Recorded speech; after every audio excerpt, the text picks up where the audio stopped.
بسم اللہ الرحمن الرحیم۔ حضرت ابو ہریرہ رضی اللہ تعالیٰ عنہ سے روایت ہے کہ نبی کریم صلی اللہ علیہ وسلم نے فرمایا، اس شخص کی ناک خاک آلود ہو گئی، پھر اس شخص کی ناک خاک آلود ہو گئی، پھر اس شخص کی ناک خاک آلود ہو گئی۔ 3 مرتبہ فرمایا اس شخص کی ناک خاک آلود ہو گئی، اس سے مراد وہ ذلیل و رسوا ہو گیا۔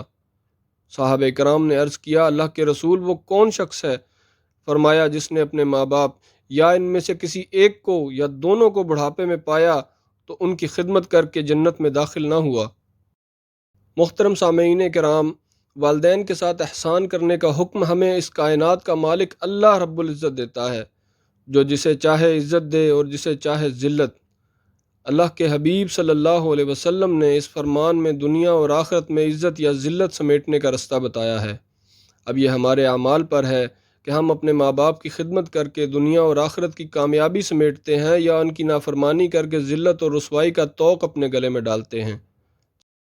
جن کے ماں باپ زندہ ہیں، اللہ ان کو ماں باپ کی خدمت کی توفیق عنایت فرمائے، اور جن کے ماں باپ اس دار فانی سے رخصت ہو گئے ہیں، اللہ ان کو جنت الفردوس میں اعلیٰ مقام عطا فرمائے اور ان کی اولاد کو ان کے لیے صدقہ جاریہ بنائے، آمین۔